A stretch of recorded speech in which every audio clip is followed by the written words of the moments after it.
Welcome back to the FC build, and today I'm going to be buttoning up the intake manifold and the fuel system. Last video I cleaned a lot of stuff, and in this video later today I should have the O-rings to redo the injectors, and I should be able to put all that stuff back together and hopefully start this thing up and see if it will actually run, idle, and maybe do some revs. Maybe actually test drive it. I'm not exactly sure. We'll see what happens. I was gonna use the Fuel Lab fuel pressure regulator off my FD, but it's a little bit too large for this application. It has -10 everything. So I had an Aeromotive fuel pressure regulator, which is -6, and I think that will work perfectly. So I did grab that fuel pressure regulator. It was a brand new one in the box. I put the old gauge off the Fuel Lab fuel pressure regulator, and I put some new fittings on this. They're all -6. Should work out really well. I also put -6 fittings on both fuel rails. So how I'm going to run the fuel pressure regulator is I'm going to run both fuel rails to both sides of the fuel pressure regulator for return, and then I'm going to feed both rails with fuel pretty much exactly how I have it on my FD. And I'm also going to delete the fuel pressure damper. The stock fuel pressure damper and the fuel pressure regulator, a new one of the fuel pressure regulators were like $125, and the damper I think was like another $100 and something. This regulator I think was like $150. So this should eliminate the need for a fuel pulse damper because I will be feeding both rails with fuel. The issue with the whole pulsing of the fuel system, I believe, is the fuel comes in this primary rail, I think on this side, and then it comes out, goes to the secondary rail, and then returns. I'm not exactly sure which side it goes in and out, but that's how it runs. It's pretty much just a flow. It's in series. I'm going to make it paralleled so there won't be any way it could fluctuate the fuel pressure because each rail will be seeing its own fuel and it will be returning both through. That's pretty much how you run V8s. So that's how I'm going to run this, and you don't run fuel pulse dampers on V8s. So this should work, and I shouldn't have any issues. So I'm going to find a place to put this, do some braided line, and get all this stuff back together and get the new injectors, or the cleaned old used injectors with new O-rings back in the car. This is what I wanted to show you with the Fuel Lab fuel pressure regulator. The bores on this thing are 10 ORB. They're huge. So this thing was a little bit too big for the application, and I think that Aeromotive one was the right choice. The injector O-ring kit just came in. Now I can rebuild all 4 of these 550cc RX7 injectors.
it is getting late out, so I was going to get this thing started tonight, and then I couldn't find the little spacer that went under the primary injector rail.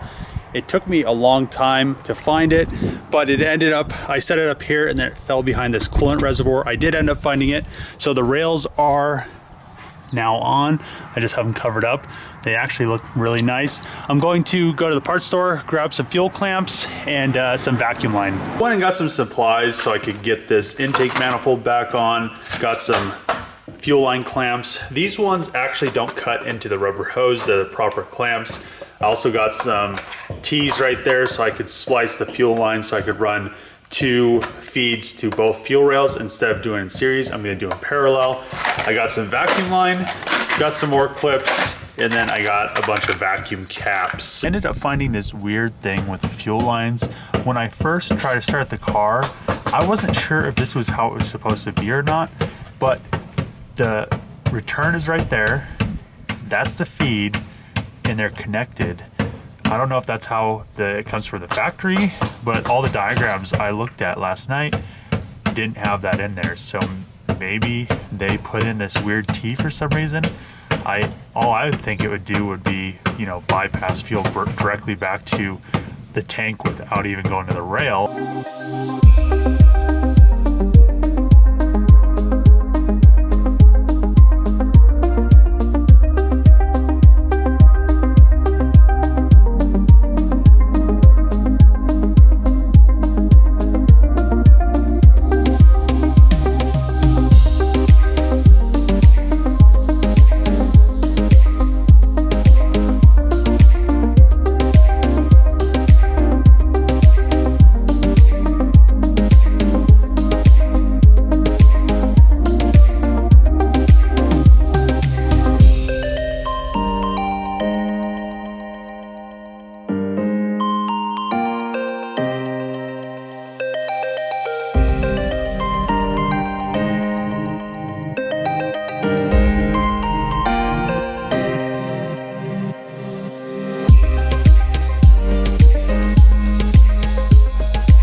Working on the fuel pressure regulator mounting, and there isn't too many places in this engine bay that you can actually mount this thing where it's visible, where you can see the gauge, or, you know, where it's not just stuffed hidden somewhere. So the lines come from the primary and secondary rail on both sides of these, and then the line from the center will go back to the return.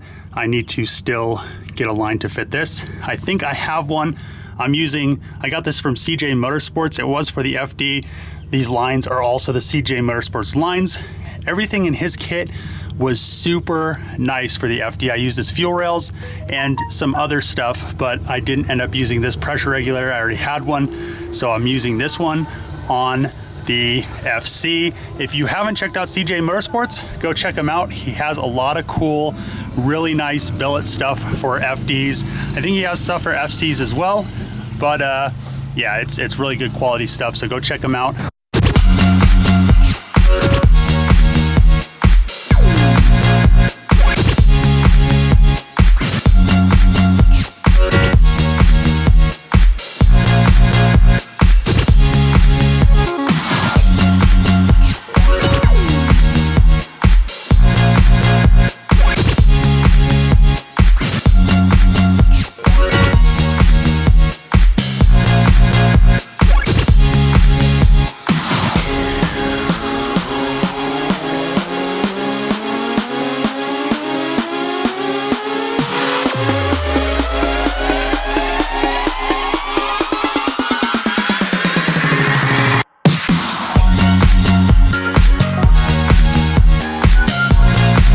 The fuel lines are now ran to the fuel pressure regulator and everything is buttoned up. I need to run a vacuum source to the Aeromotive regulator.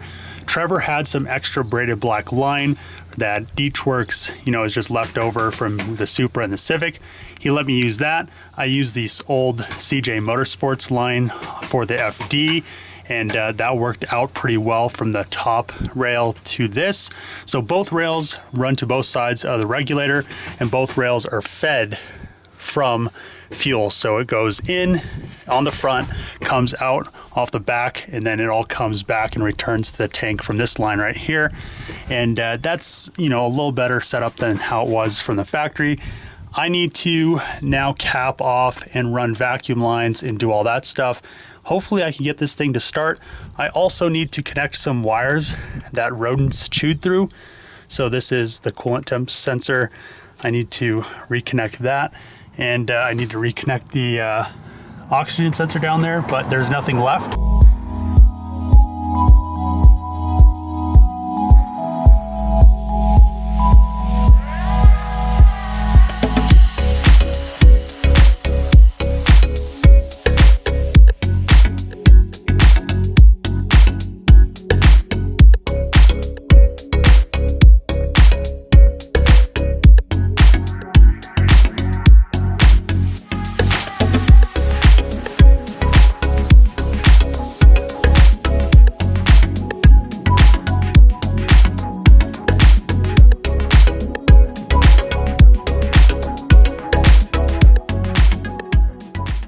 Found the perfect hose to bypass the throttle body coolant. It goes from that back port on the back rotor housing to the water pump. So this is a straight hose. Link is in the description. Go check it out. All it is pretty much a 90-degree hose. I cut it a little bit so it fit, and it fits really nice. So this thing is ready to go, and now I won't have to worry about cooling my throttle body with the coolant or heating it up. Depends on how you look at it. I must say, this is so much more tidy under here. It's still dirty, but you can see this line is for the coolant. This is the fuel feed. It tees to both rails. Both rails come out to the fuel pressure regulator. It does look a lot cleaner. I'm gonna put the upper intake manifold back on and see if I can get this started. But before I do that, I'm going to test fuel pressure and make sure everything holds well and I don't have any crazy leaks. The intake manifold and everything is back together. I'm going to try to start this how it is without the intercooler or anything on it, not connected to the turbo. It should be fine. I just primed it to see if it holds fuel pressure, and it is. So now let's hook it up and try to start it. And also how I'm running it is I have the fuel pump here and the return just going back in the tank, which is good. So you can see the return right there, returning fuel to the system.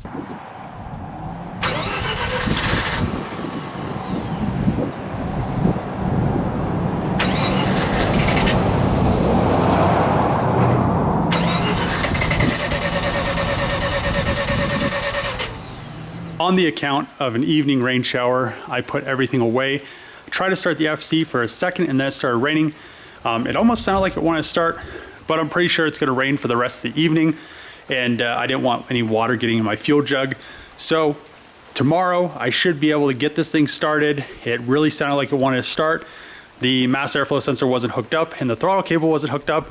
So I should be able to get it started tomorrow, and hopefully, fingers crossed, everything goes good. We had good fuel pressure, and you know, it's external fuel pump and a brand new fuel pressure regulator, but I think we're almost good to go. I was looking through the glove box and noticed the car's last registration was in 2010. So it probably hasn't ran since 2010. So I am going to try to start this thing. It's almost, you know, it's 2019. It's almost been 10 years. And we're gonna see if she actually finally starts. So I did all the fuel system stuff and it should be all good. But other than that, we'll see what she's gonna do to us today. What are you gonna do, RX7? Are you gonna start? Oh, hell yeah! Oh shit! Woo.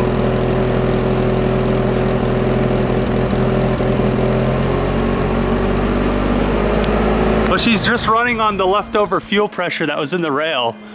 But man, she sounds good. Just all that smoke is because I filled the rotor housings with a little bit of 050, just so it had some lubrication when it first started up again. But I need to figure out what this alarm is going on here. But that idled really nice. I think it idled like extremely nice compared to what it, you know, it's been sitting forever. That's the first time it ran. So I'm gonna throw the fuel jug and everything back on here with the fuel pressure regulator so it all has fuel, and see if she'll just idle. But that was without a mass airflow sensor, without the, just how it is right here. So that's not too bad, I think. Decided I want to top her off with some coolant before I let her idle for a little bit. The fuel system now has fuel pressure. Let's try to start her up again and see what happens.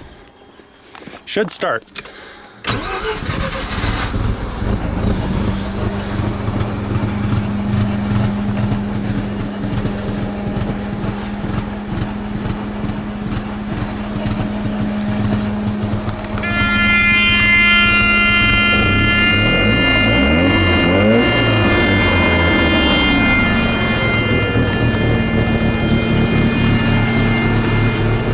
Is a cloud of smoke, so it should just be burning all the oil out.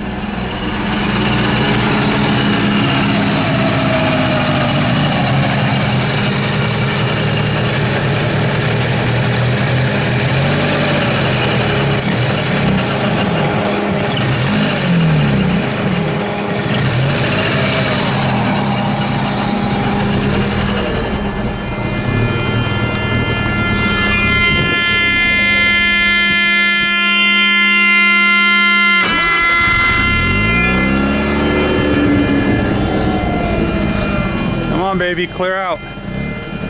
Clear out. He's getting a little bit more clear. Oh, she's kind of looking like she wants to clear up.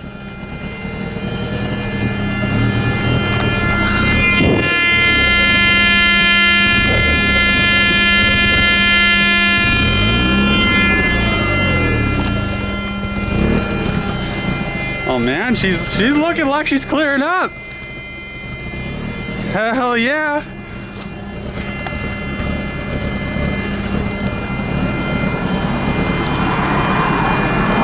Look at that. Back from the grave. Back from the grave. We got like a, we got some kind of,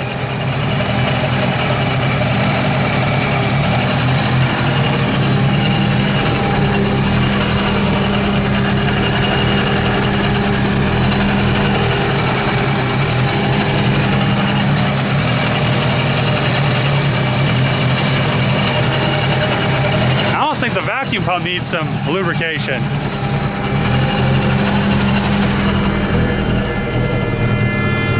So what I'm going to do is give the vacuum pump a little bit of smog pump, vacuum pump, whatever you want to call it, a little bit of lubrication. Kind of sounds a little iffy. It sounds like either that might have a bad bearing or the alternator may have a bad bearing. But yeah, that's, whew. I'm glad I didn't rev it too high. There's a rag in the turbocharger. A piece of the exhaust fell off. I wonder if the AC works on this thing.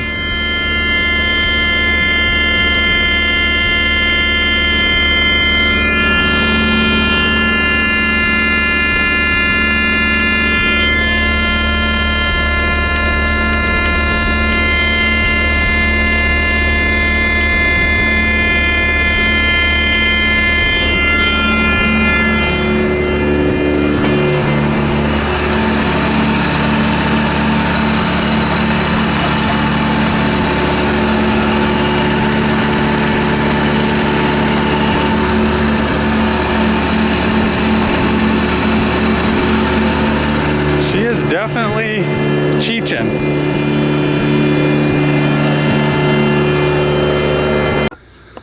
Well, she seems like she starts up and runs. Idles fine. I don't have the mass airflow sensor or anything hooked up, so it idles at like 2000 RPM. I'm going to pretty much put everything back together, and I'll probably still run this like this. Once I have the intercooler, the mass airflow sensor, and all that stuff back together, I could verify that it actually will idle nice and run nice and hopefully actually clear up a little bit better than it was, but it has been sitting for so long. And I did put a lot of oil in the cylinders or the rotor housings, so it probably all went in that cat and now it's burning off. So that's what all that white smoke is. And yeah, I think she's getting there. I'm actually pretty excited. I'm pretty sure all the alarms in the car that are going off are because sensors have been chewed through by rodents. So I'm going to connect the coolant temp sensor. I think the oil level sensor is also cut or chewed through on the bottom. I got a piece of new wire from my 240 and a little clip. I'm going to solder them together, heat shrink them, and the coolant temp sensor should be working again.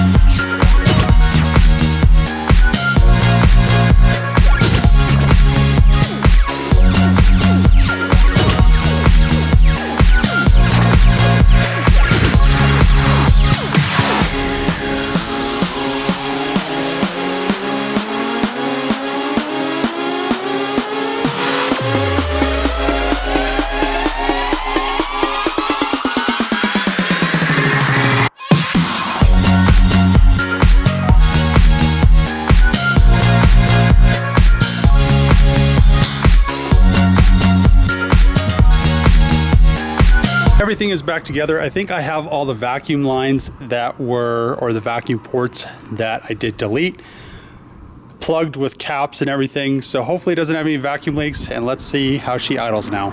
All the stuff that was caked on the engine is kind of burning itself off now. There's all kinds of smoke, and I think there's exhaust leak in between the catalytic converter and the turbocharger. The smoke coming out of the exhaust finally cleared up. I'm guessing all the oil and Marvel mystery oil and everything got burned out of the catalytic converter. But I think I need to clean the mass airflow sensor. It doesn't want to idle even below, I think, like 3,000 RPM. It just pretty much wants to die out. It starts up really nice though. And one thing that I need to do is get a filter, put the intake cover back on. This radiator is leaking right there. This coolant temp sensor, I'm pretty sure is bad. It's leaking there. And this thing right here is leaking right there. So I did put a new cap on there, but those things are gonna need to be addressed. And I need to adjust the idle screw as well and connect the vacuum line for the blow-off valve, but I'll worry about that once it actually idled. Literally trying to figure out where the vacuum leak is coming on this car. The plugs for the throttle body where I took out the secondary shaft, and literally I looked in here, I'm like, where is that vacuum leak coming from? Let's see if we could see the hole. Where are you at, hole? Look at that. Yeah, I wonder where the vacuum leak's coming from. So the stock mass airflow sensor doesn't like vacuum leaks, so this should fix the issue. Both plugs are now in the throttle body. I put a little bit of RTV on this one just for extra precaution. I'm gonna adjust the idle set screw in the throttle body, and then I'll put the top mount back on it. Adjusted the set screw a little so it should idle. I'm gonna throw the top mount back on, and then my fuel tank contraption on the side, see if she idles, and hopefully everything goes well.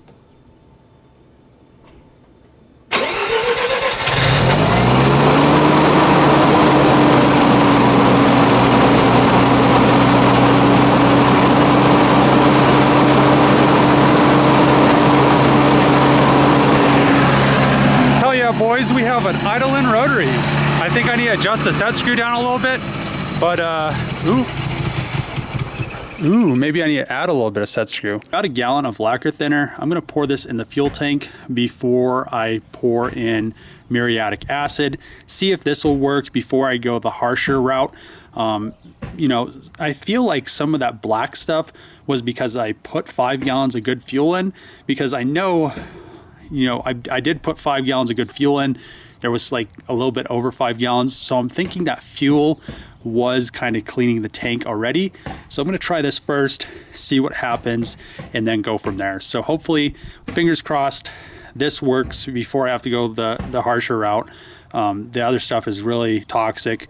You know, lacquer thinner isn't that bad.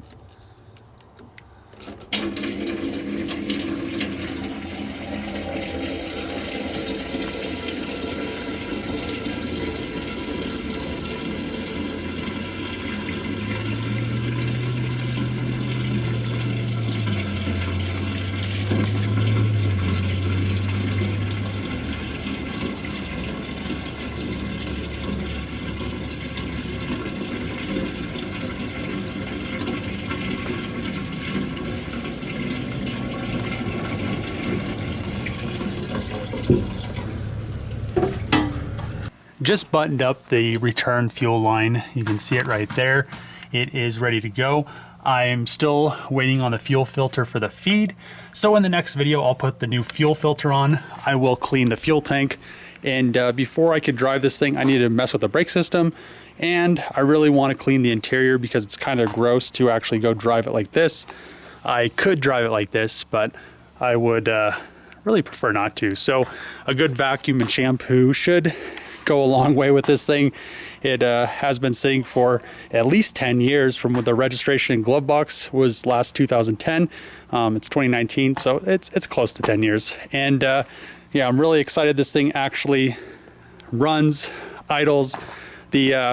All the oil that was in the catalytic converter from what I put into the rotor housings to lubricate them finally burned off. So she idles nice. She doesn't smoke, which is a really, really good thing. And I'm really excited that this thing, it's back to life. It's, you know, it's sitting for 10 years and now it's almost ready to be roadworthy and do some pulls down the street. I'm super excited that the FC runs and it is so close to driving. I need to check tranny fluid, diff fluid, other things like that, get the brake system figured out, get the fuel tank clean. There's a little bit of stuff left that I have to do to get this thing actually roadworthy. If you like this series, make sure to click that subscribe button. Throw a comment below what you think of the FC. It was sitting for 10 years. Now it's really close to being a drivable car again. And as always, give this video a thumbs up. See you guys in the next episode.